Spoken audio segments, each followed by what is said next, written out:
ಹರಿರಾಮ್ ಎಂಬ ಬಡ ರೈತ ಒಂದು ಸಣ್ಣ ಹಳ್ಳಿಯಲ್ಲಿ ವಾಸಿಸುತ್ತಿದ್ದನು. ಅವನ ಜೀವನ ಸರಳವಾಗಿತ್ತು. ಅವರು ಮಣ್ಣಿನ ಮನೆಯಲ್ಲಿ ಪತ್ನಿ ಗೌರಿ, 2 ಮಕ್ಕಳು ಬಿಟ್ಟು ಮತ್ತು ಪಿಂಕಿ ಮತ್ತು 2 ಎತ್ತುಗಳೊಂದಿಗೆ ವಾಸಿಸುತ್ತಿದ್ದರು. ಅದರ ಸಹಾಯದಿಂದ ಅವರು ಕೃಷಿ ಮಾಡುತ್ತಿದ್ದರು. ಹರಿರಾಮ್ ಕಠಿಣ ಪರಿಶ್ರಮಿ ಮತ್ತು ಪ್ರಾಮಾಣಿಕರಾಗಿದ್ದರು. ಆದರೆ ಒಂದು ಸಮಸ್ಯೆ ಇತ್ತು. ಅವರು ಯಾವಾಗಲೂ ತಮ್ಮ ನೆರೆಯ ಸುಖ್ಲಾಲ್ ಅವರೊಂದಿಗೆ ತಮ್ಮನ್ನು ಹೋಲಿಸಿಕೊಳ್ಳುತ್ತಿದ್ದರು. ಸುಖ್ಲಾಲ್ ಟ್ರ್ಯಾಕ್ಟರ್, ಕಾಂಕ್ರೀಟ್ ಮನೆ, ಟಿವಿ ಹೊಂದಿದ್ದರು ಮತ್ತು ಹಳ್ಳಿಯಲ್ಲಿ ಅವರನ್ನು ತುಂಬ ಗೌರವಿಸಲಾಗುತ್ತಿತ್ತು. ಹರಿರಾಮ್ ತನ್ನ ಮನೆಯಲ್ಲಿ ಕುಳಿತಾಗಲೆಲ್ಲ ಅವರ ಜೀವನದಲ್ಲಿ ಏನೋ ಅಪೂರ್ಣವಾಗಿದೆ ಎಂದು ಅವರಿಗೆ ಅನಿಸುತ್ತಿತ್ತು. ಸುಖ್ಲಾಲ್ ಎಲ್ಲವನ್ನ ಹೊಂದಿದ್ದರು ಮತ್ತು ಇವರು ಇನ್ನೂ ಮಣ್ಣಿನ ಮನೆಯಲ್ಲಿ ವಾಸಿಸುತ್ತಿದ್ದರು. ಪತ್ನಿ ಗೌರಿ, ಹರಿರಾಮ್, ನಿಮಗೆ ಇರುವುದರಲ್ಲಿ ತೃಪ್ತರಾಗಿರಿ ಎಂದು ಹೇಳುತ್ತಿದ್ದಳು.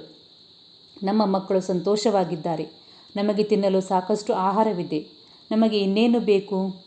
ಆದರೆ ಹರಿರಾಮ್ ಅವರ ಕಿವಿಗಳಲ್ಲಿ ಒಂದೇ ಒಂದು ಧ್ವನಿ ಪ್ರತಿಧ್ವನಿಸುತ್ತಿತ್ತು, ಸುಖ್ಲಾಲ್ ಅವರಿಗೆ ಇನ್ನೂ ಹೆಚ್ಚಿನದೇನಿದೆ ಎಂದು. ಒಂದು ದಿನ ಗ್ರಾಮದಲ್ಲಿ ಒಂದು ಸಣ್ಣ ಜಾತ್ರೆ ನಡೆಯಿತು. ಸುಖ್ಲಾಲ್ ತನ್ನ ಮಕ್ಕಳಿಗೆ ಸೈಕಲ್ ಮತ್ತು ಆಟಿಕೆಗಳನ್ನು ಖರೀದಿಸಿದನು. ಹರಿರಾಮ್ ಅವರ ಮಗ ಬಿಟ್ಟು ಕೂಡ ತದೇ ಸೈಕಲನ್ನು ನೋಡಿ ತಂದೆಯಿಂದ ಅದನ್ನು ಕೊಡಿಸೆಂದು ಕೇಳಿದನು. ಹರಿರಾಮ್ ಅವರ ಜೇಬಿನಲ್ಲಿ ನೋಡಿದನು. ಅವನ ಜೇಬಿನಲ್ಲಿ ಒಟ್ಟು 120 ರೂಪಾಯಿ ಇತ್ತು. ಮಗ ಬಿಟ್ಟು ದುಃಖಿತನಾದನು. ಮನೆಗೆ ಹಿಂತಿರುಗಿ, ಬಾಬಾ, ನಾನು ಎಂದಿಗೂ ಸೈಕಲ್ ಸವಾರಿ ಮಾಡಲು ಸಾಧ್ಯವಿಲ್ಲವೇ ಎಂದು ಕೇಳಿದನು. ಹರಿರಾಮ್ನ ಹೃದಯದಲ್ಲಿ ಆಳವಾದ ಆಲೋಚನೆಯನ್ನು ಹೊಂದಿದ್ದನು. ಆ ರಾತ್ರಿ ಅವನಿಗೆ ಕಟುಕವಾಯಿತು ಮತ್ತು ಹೊರಗೆ ಶಾಂತವಾಗಿ ಕುಳಿತು ಆಕಾಶವನ್ನು ನೋಡುತ್ತಾ, ನಾನು ಸುಖ್ಲಾಲ್ನಷ್ಟು ಶ್ರೀಮಂತನಾಗಿದ್ದರೆ ಎಷ್ಟು ಚೆನ್ನಾಗಿರುತ್ತಿತ್ತು ಎಂದು ಯೋಚಿಸುತ್ತಿದ್ದನು. ಮರುದಿನದಿಂದ ಹರಿರಾಮ್ನ ನಡವಳಿಕೆ ಬದಲಾಯಿತು. ಎತ್ತುಗಳನ್ನು ಬಳಸುವ ಬದಲು ಅವನು ಹೊಲಗಳಲ್ಲಿ ಹೆಚ್ಚು ಶ್ರಮಿಸಲು ಪ್ರಾರಂಭಿಸಿದನು. ಕೂಲಿ ಕೆಲಸವನ್ನು ಕೈಗೊಂಡನು ಮತ್ತು ಹಗಲು ರಾತ್ರಿ ಕೆಲಸ ಮಾಡಿದನು. ಅವನು ಎಲ್ಲವನ್ನೂ ಒಂದೇ ಉದ್ದೇಶದಿಂದ ಮಾಡಿದನು, ಸುಖ್ಲಾಲ್ಗಿಂತ ಮುಂದೆ ಹೋಗುವುದು. ಅವನ ದೇಹವು ಈಗ ದಣಿದಿತ್ತು. ಕುಟುಂಬಕ್ಕೆ ಸಮಯ ನೀಡುವುದು ಸಹ ಮುಖ್ಯವಾಗಿತ್ತು.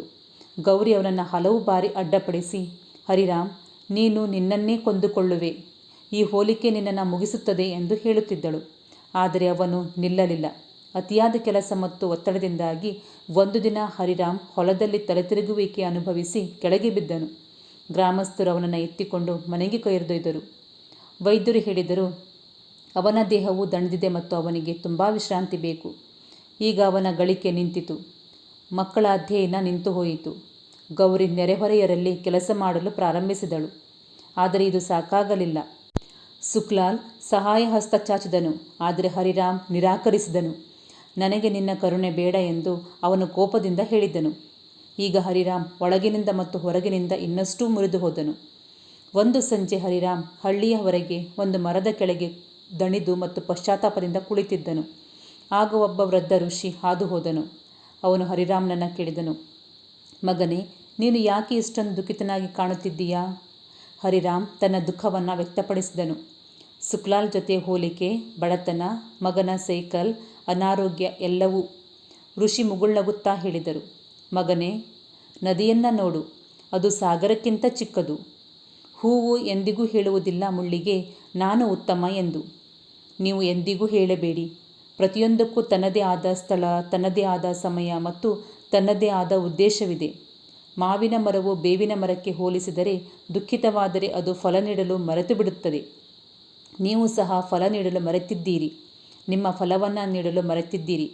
ಸಂತೋಷವಾಗಿರುವುದು, ಮಕ್ಕಳೊಂದಿಗೆ ಪ್ರೀತಿಯನ್ನು ನೀಡುವುದು. ಹರಿರಾಮನ ಕಣ್ಣು ತೇವವಾಯಿತು. ಮೊದಲ ಬಾರಿಗೆ ಅವನು ಕನ್ನಡಿಯನ್ನು ನೋಡಿಕೊಂಡನು. ಆ ದಿನದ ನಂತರ ಹರಿರಾಮ್ ಏನಾದರೂ ಮಾಡಲು ನಿರ್ಧರಿಸಿದನು. ಈಗ ಅವನು ತನ್ನನ್ನು ನಿನ್ನೆಯ ಹರಿರಾಮ್ನೊಂದಿಗೆ ಹೋಲಿಸಿಕೊಳ್ಳುತ್ತಾನೆ. ನಿಧಾನವಾಗಿ ಜಮೀನಿಗೆ ಮರಳಲು ಪ್ರಾರಂಭಿಸಿದನು. ಮಕ್ಕಳಿಗೆ ಸ್ವತಃ ಕಥೆಗಳನ್ನು ಹೇಳಿಕೊಡಲು ಪ್ರಾರಂಭಿಸಿದನು. ಮಕ್ಕಳು ಪುಸ್ತಕಗಳನ್ನು ಓದಬಹುದಾದ ಹಳ್ಳಿಯಲ್ಲಿ ಒಂದು ಸಣ್ಣ ಗ್ರಂಥಾಲಯವನ್ನು ಪ್ರಾರಂಭಿಸಿದನು. ಹಣ ಕಡಿಮೆ ಇರಬಹುದು, ಆದರೆ ಹೃದಯದಲ್ಲಿ ಶಾಂತಿ ಇತ್ತು. ಗ್ರಾಮಸ್ಥರು ಈಗ ಅವರನ್ನು ಬುದ್ಧಿವಂತ ಹರಿರಾಮ್ ಎಂದು ಕರೆಯಲು ಪ್ರಾರಂಭಿಸಿದರು. 2 ವರ್ಷಗಳ ನಂತರ ಮಗ ಬಿಟ್ಟು ಬೋರ್ಡ್ ಪರೀಕ್ಷೆಯಲ್ಲಿ ಅಗ್ರಸ್ಥಾನ ಪಡೆದರು. ಜಿಲ್ಲಾಧಿಕಾರಿ ಗ್ರಾಮಕ್ಕೆ ಬಂದು ಹರಿರಾಮ್ ಅವರನ್ನು ಸನ್ಮಾನಿಸಿದರು. ಮಕ್ಕಳ ಶಿಕ್ಷಣದಲ್ಲಿ ನೀವು ನೀಡಿದ ಕೊಡುಗೆ ಸ್ಫೂರ್ತಿದಾಯಕವಾಗಿದೆ. ಸುಖ್ಲಾಲ್ ಸ್ವತಃ ಬಂದು, ಹರಿರಾಮ್ ಭಾಯ್, ನೀವು ನಿಜವಾದ ಸಂಪತ್ತು ಮನಸ್ಸಿಗೆ ಸೇರಿದೆ ಎಂದು ಕಲಿಸಿದ್ದೀರಿ ಎಂದು ಹೇಳಿದರು. ಇಂದು ನಾನು ನಿಮ್ಮಿಂದ ಸ್ಫೂರ್ತಿ ಪಡೆಯುತ್ತೇನೆ.